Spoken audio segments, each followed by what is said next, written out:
जय भीम साथियों। आज की इस खास वीडियो में हम जानेंगे कि वह कौन सी 6 दलित महिला खिलाड़ी है जिसने अपने कौशल्य से अपने देश भारत का नाम रोशन किया है। तो चलिए बारी बारी से इस वीडियो में जानेंगे। वे खिलाड़ी जो चमार जाति से आते हैं और साथ ही में बाबा साहेब आम्बेडकर को विचारों पर चलना पसंद करते हैं। तो जय भीम दोस्तों, आप देख रहे हो बाबा साहेब आम्बेडकर जी की वीडियो। तो दोस्तों आज जी हाँ, एक खास बात, अगर आप इस वीडियो को अंत तक नहीं देख सकते हो तो अभी वीडियो को छोड़ दें, क्योंकि हम नहीं चाहते कि आपको दलित खिलाड़ियों से संबंधित अधूरा ज्ञान हो। तो चलिए शुरू करते हैं इस वीडियो को। तो दोस्तों, हालांकि जाति व्यवस्था खत्म करने का प्रयास किया जा रहा है, लेकिन पूर्ण रूप से इसे खत्म नहीं जा सकता है।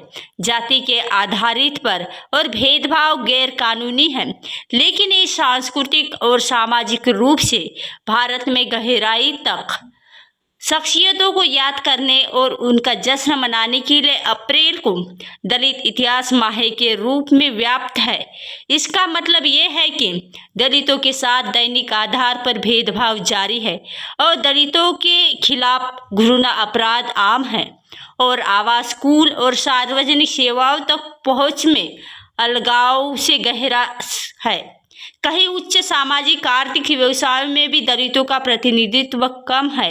हालांकि दलित प्रमुखता हासिल करने लगे हैं, साथ ही कला में अपने लिए जगह बनाने लगे हैं, तो खेल में दलित प्रतिनिधित्व बहुत कम हो गए हैं। पूरे इतिहास में महत्वपूर्ण दलित शख्सियतों के याद करने और उनका जश्न मनाने के लिए अप्रैल को दलित इतिहास माह के रूप में मनाया जाता है।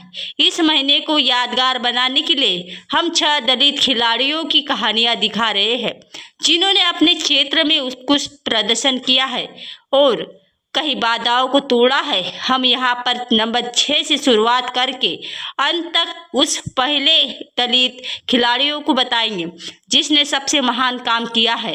नंबर 6 पर आते हैं विनोद कांबली।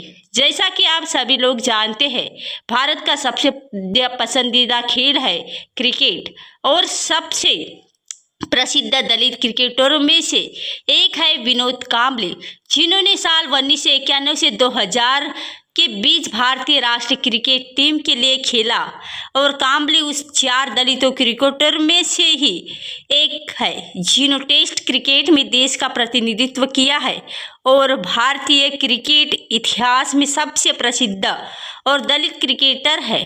मध्यक्रम के बल्लेबाज, उन्होंने भारतीय टीम से संन्यास लेने के बाद दलित दक्षिण अफ्रीकी घरेलू क्रिकेट सर्किट और में बोलेड प्रांत के लिए खेला।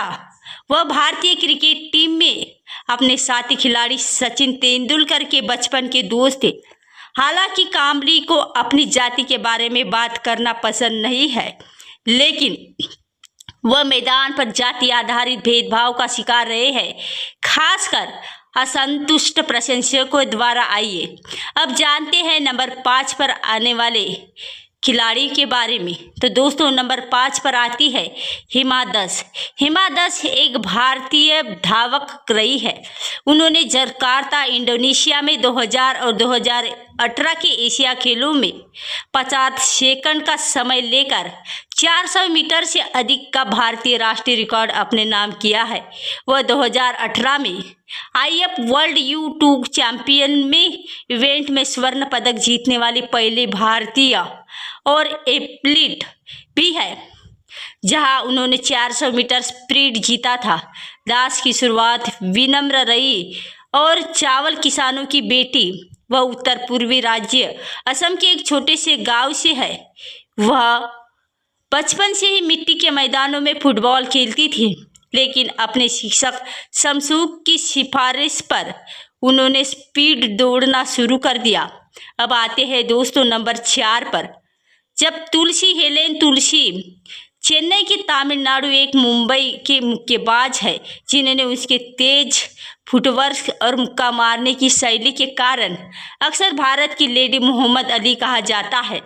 उन्होंने अपना पहला स्वर्ण पदक 2000 में 14 साल की उम्र में नई दिल्ली में 23 वह YCMC बॉक्सिंग चैंपियनशिप में जीता था और अपने करियर में चरम पर उन्होंने मैरी कॉम जो कि आगे चलकर ओलंपियन बनी और उनके भी हराए एसोसिएशन के सचिव के हाथों अपने साथ हुए यौन उत्पीड़न के खिलाफ बोलने के कारण राज्य मुक्केबाजी संघ का समर्थन होने के बाद भी जब तुलसी ने खेल के संन्यास लिया तो उनके नाम पर 30 पदक थे और तुलसी अपने दलित पृष्ठभूमि और उनके कारण होने वाले भेदभाव के बारे में बहुत मुखर रही है। वह कहती है, क्योंकि मैं दलित पैदा हुई थी इसलिए मुझसे सबसे निचले पायदान पर रहने की उम्मीद की जाती है, लेकिन मैं एक अलग जिंदगी का सपना देखती हूँ। आइए अब जानते हैं नंबर 3 पर आने वाले खिलाड़ी को। तो दोस्तों नंबर 3 पर आती है पीटी उषा। पीटी उषा को अक्सर भारत में ट्रैक और फील्ड की रानी के रूप में जाना जाता है और उन्होंने 2080 के दशक में ट्रैक और फील्ड स्पर्धाओं में एशियाई परिदृश्य पर अपना दबदबा बनाया है और भारत के लिए कई पदक जीते हैं।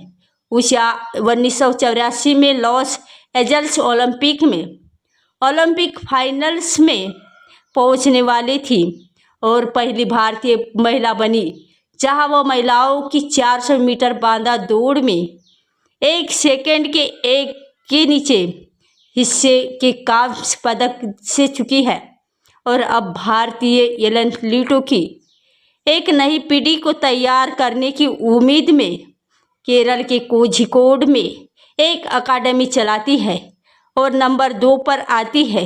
तो आज के इस वीडियो को हमने शामिल की है सतीश राजन और सतीश राजन तमिलनाडु में से एक ईंट भट्टा श्रमिकों के 5 बच्चों में से एक। शांति राजन एक ट्रैक और फील्ड एथलीट है जिन्होंने भारत के लिए 12 से अधिक अंतर्राष्ट्रीय पदक जीते हैं और महिलाओं के 3000 मीटर ट्रिपल चेज में उनके नाम भारतीय राष्ट्रीय रिकॉर्ड है।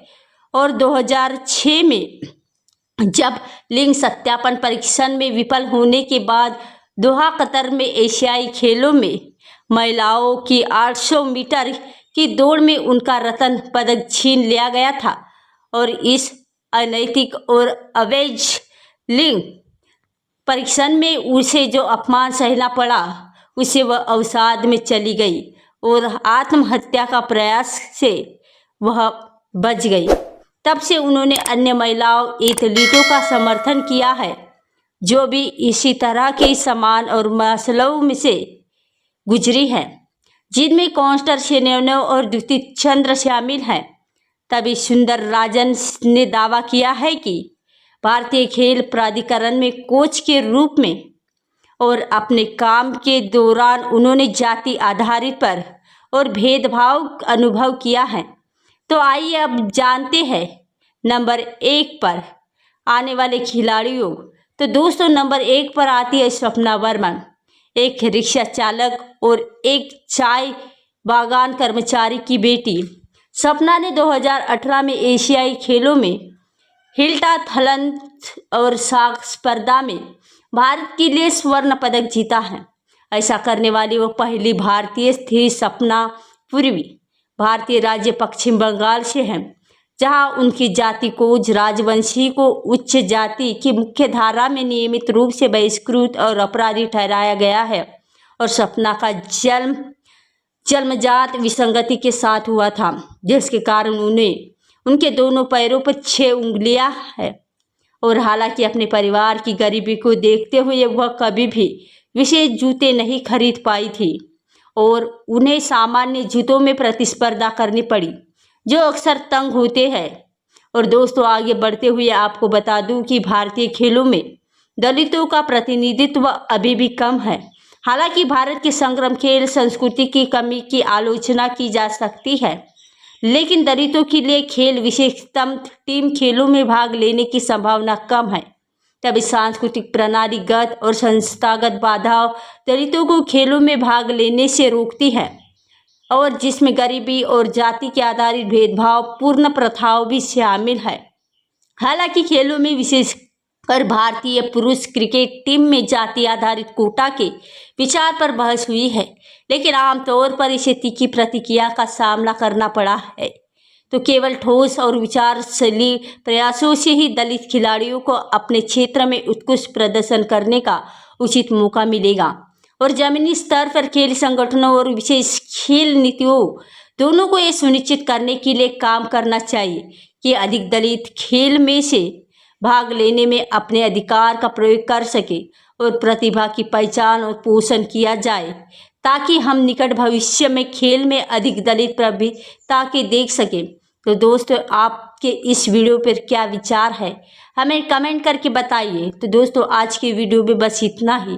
और वीडियो पसंद आई हो तो एक लाइक करें और हाँ, कमेंट बॉक्स में जय भीम जरूर लिखें। और इस वीडियो में डॉक्टर बाबा साहेब आम्बेडकर के मानने वाले हमारे इस चैनल को सब्सक्राइब अवश्य करें।